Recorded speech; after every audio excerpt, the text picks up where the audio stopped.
I was always drawing. It's the first memory I have is drawing. And in first grade, this little town, Lindsay, California, we were asked to draw ourselves taking a bath or a shower, oddly enough. So I drew myself in the shower. Who was your teacher? I know. I know. Well, I later found out it was some psychological experiment the government was doing, and they chose this little town. So, so I drew myself in the shower with the shower curtain open, completely naked. All parts included. We all show up to class, and everybody, all the kids have got themselves hidden in the bathtub. You always see their eyes, or at their shower, they're peeking around the shower curtain. So they were all, everybody was afraid, and you know, nobody drew their hands, nobody drew their body, and so everybody saw mine, thinking, "Oh, you're gonna get in so much trouble." And I was like, "Oh no, man." So then, a little while later on the voice box, "Mrs. Cowper, will you please bring Shane Duffog down to my office? Thank you." Click. And everybody's like, "Whoo, you're in trouble." And so I go down there, and I'm shaking, and I'm so afraid. And the principal says, "First off, you're not in trouble. I just want to know who helped you with this drawing." I said, "Nobody helped me with the drawing." And is that my phone?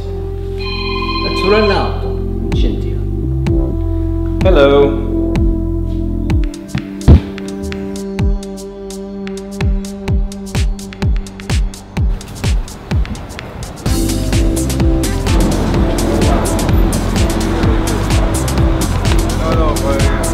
Hello. Hi. Hi, how are you? How are you? See you. Nice to see you. Come on in. Okay. Yeah. Luckily, you missed the heat wave. Thank you.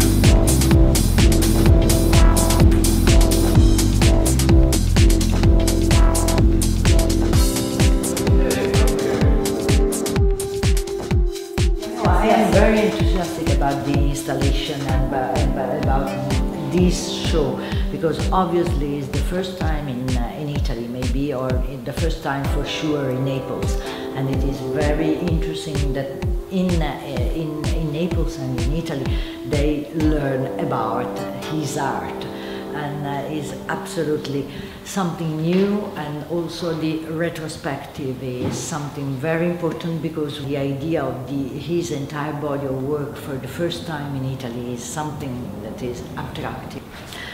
They like light, they like colors, because you must think that we are in Naples.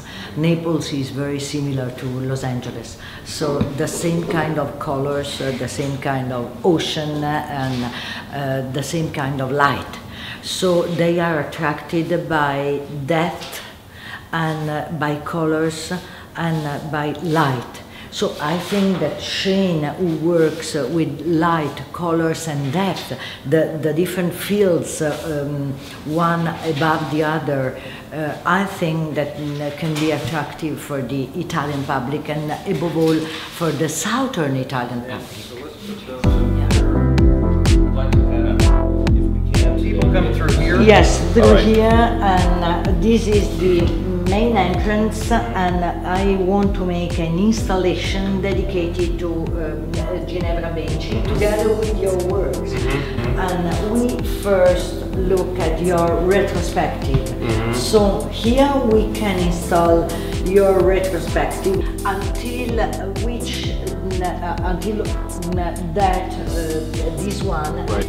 And so we finished the retrospective with 2003. So they get out and they go again into the main entrance, and then they can enter in this section of the villa, or the installation space, where dedicated to Ginevra Benci. So the new staff of work dedicated to Leonardo da Vinci.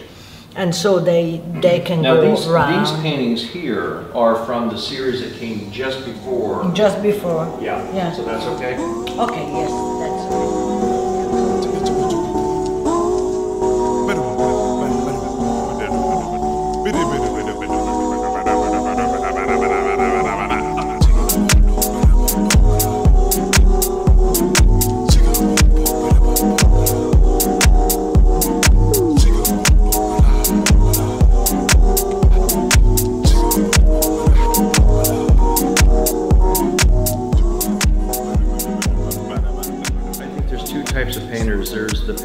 paints with paint, and then there's a painter who draws with paint. And if you look at, say, Picasso's, a lot of Picasso's work, or the Cubist work, he was drawing with paint. He's not necessarily painting with paint. The classical period, he was painting with paint. Rothko paints with paint. De Kooning is dancing right between the two of them. And I'm also, I first draw with paint and then I'm painting with paint. So it's a duality between these, you know, it's a dance there. But, you know, this is the subconscious moment of me making these lines, these marks. I don't, you know, I'm not consciously thinking, oh, that's a wrong move, that's this, that's that. I'm just, if I make this mark, then I need to balance it out with something over here. And so I keep working back into it so it has a full, so it's balanced and it has this energy to it. And then, you know, then I go back in and start defining what's going to be in front, what's going to be in the back.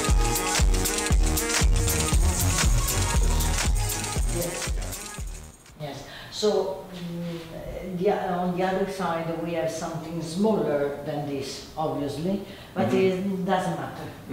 Okay. I think we need something lighter because it is too dark here, and we have to. You know, when I start these, I will do this background color for, I build it up usually 4 layers of paint because I like to have the surface to have a certain quality to it. And then I'll pick a medium tone and mix up a little can of it and with the paint and the glaze medium, so it has a smoother texture to it. And I literally just start moving, painting. And with this series, I've actually had the Ginevra da Benci photograph opened, always within eyesight, so I'm looking at it as I'm doing this, you know. So this side of her head, it's like this side has been pulled forward a little bit, you know. It's like, So these curvatures are her face, the neck, also the close-up of her hair with the lines, the ribbons in her hair. And so it's got this beautiful violet, hazy colors in here and here. And I love the juxtaposition of this kind of her skin tone and this brown sienna color juxtaposed with this violet tone. So it's all right in there. So it's just, so once that happens, right at that point it's all one-dimensional, it's all flat. And then I start going in and I start glazing with the brown, these are brown, and start defining what's going to be in the front, what's going to be in the back. And so it's really about me just kind of looking at it over and over and over again. And I oftentimes will squint one eye, close one eye and squint the other one, so I can get a sense of how it's balancing out, how the light and the dark is moving and fluctuating and breathing, but in a balanced way. I just keep doing that over and over until it finally ends up, you know, building up these surfaces, these layers. And they take about 3-4 months, somewhere in there.